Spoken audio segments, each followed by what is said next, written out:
from the influence of Mobius's cursed staff, I could feel the strength of the Soul Reaver slowly returning. If that orb was as debilitating to vampires as it was to the blade, it gave Mobius a powerful advantage over his enemies. I finally understood how Mobius's crusade could decimate the vampires so successfully. If he could immobilize his enemies, they were at his mercy. But why, I wondered, would the staff have any effect on the Reaver?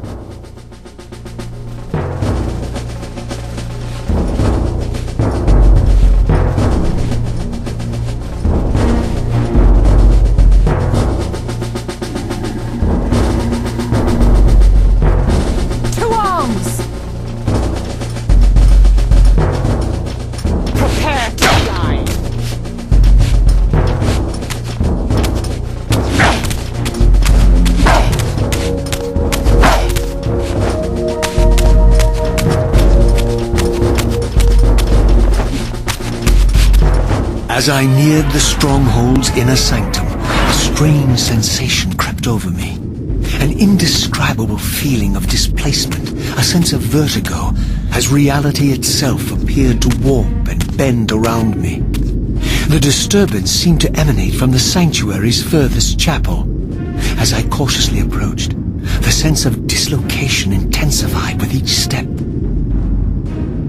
So this was the tomb of the beloved King William the Just, beatified here as the martyr and catalyst of Mobius's crusade. I was reminded of Kain's journey as a fledgling vampire, how Mobius coerced him to travel back in history and assassinate William, thus igniting a genocidal hatred of vampires among the citizens of Nosgoth. And here I discovered the source of the displacement. The Soul Reaver itself, laid out like a holy relic, and broken, apparently in the battle between William and Kain.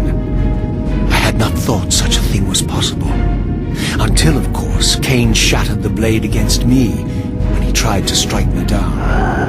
Thus the captive spirit inhabiting the Reaver was released, and binding itself to me, became my symbiotic weapon.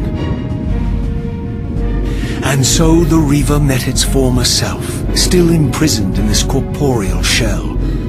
I watched, mesmerized, as the Wraith blade uncoiled itself and snaked down the length of the physical blade.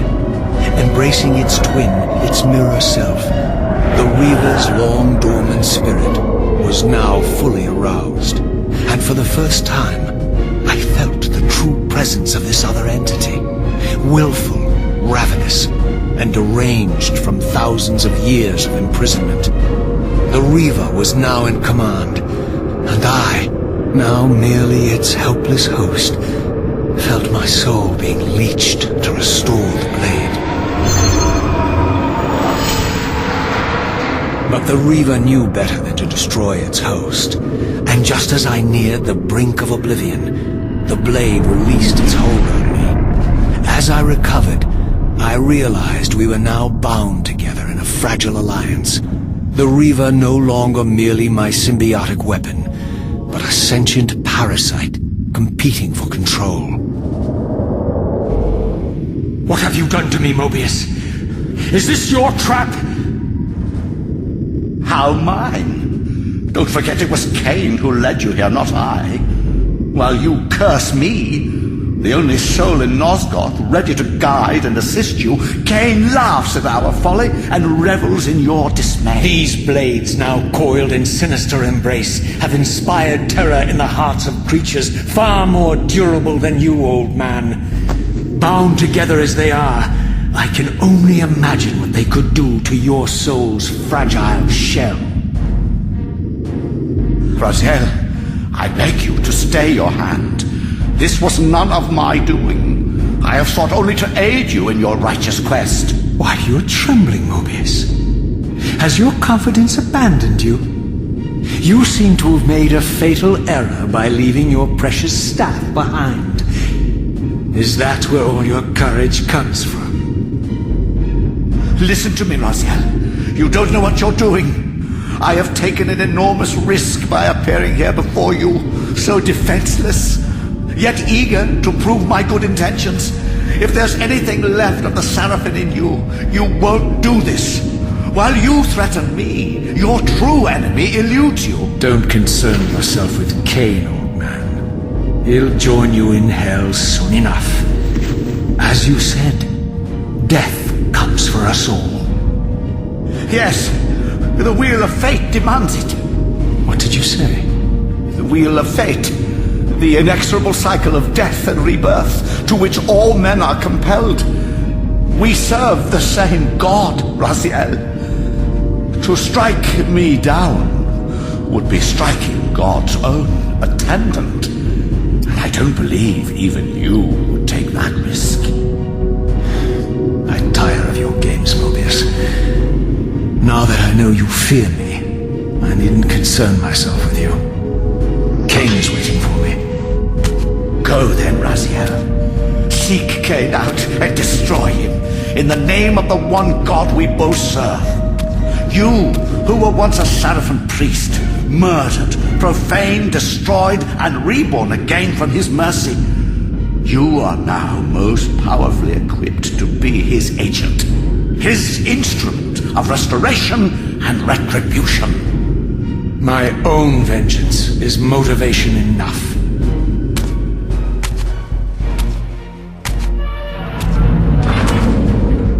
By my soul, you almost had me, my little blue assassin. But that'll be the one and only chance you get. I assure you of that. I could now summon the blade at will, regardless of my strength. But once summoned, the blade's ravenous appetite could not be contained. It devoured the souls of its victims, and if I allowed it to become over-aroused, the Reaver would now turn its hunger on me.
So this was the legendary Janos Ordren, reputed to have been the most ancient and diabolical vampire to have ever existed. According to folklore, he lived high in the cliffs of Nosgoth's northern mountains and preyed mercilessly on the defenseless villagers below.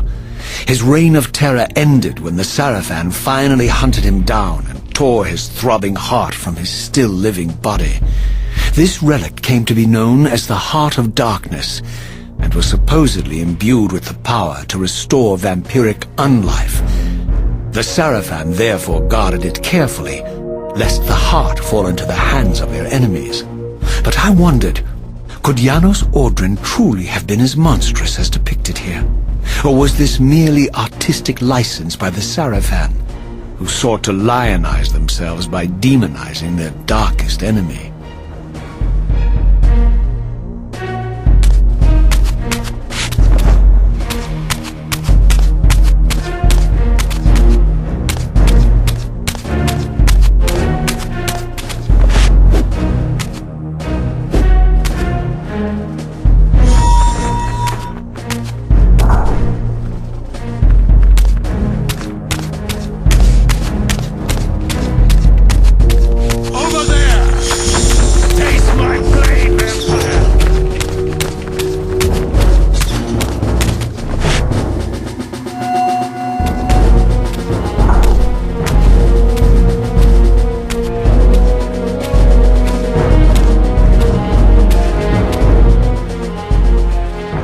Strange how my history came full circle. This chapel, I realized, was a memorial to my former Sarafan brethren and myself. All of us martyred here, and then so cruelly profaned by Kain when he imposed his gift on our noble corpses. For the first time, I beheld the image of my Sarafan self, memorialized here among my fallen comrades. It tortured me to see how noble and pure I had been, and what a vile phantasm I had become, and a profound sense of injury, of loss and betrayal welled up in me, so overwhelming I could barely contain it. All I wanted at this moment was to find Kain and destroy him.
For the first time beheld Nosgoth in its former glory. The land overflowed with abundant life and vitality, and I knew with certainty then that the world I had left behind was nothing more than the corpse of Nosgoth, a lifeless husk bled dry by the corruption of Kain's parasitic empire. This was the fragile world Kain sacrificed to preserve his own petty life and ambition, heedless of the profound cost. The sight only deepened my resolve. I sensed that the pillars lay to the northwest. If Kain truly waited to confront me there, I would not disappoint him.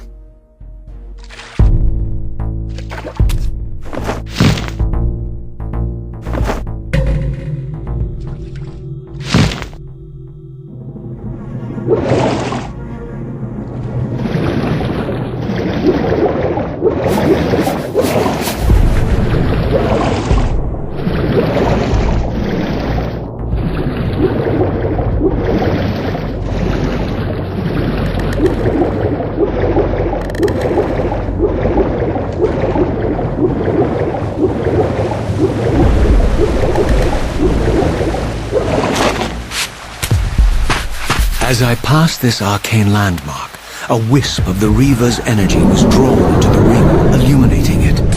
This created a beacon of sorts in the spirit world. If ever I found myself depleted in the spectral realm, and my soul tossed on the ethereal winds, these beacons would draw me back to safety and restore me.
These ancient obelisks were mysteriously attuned to my spiritual essence.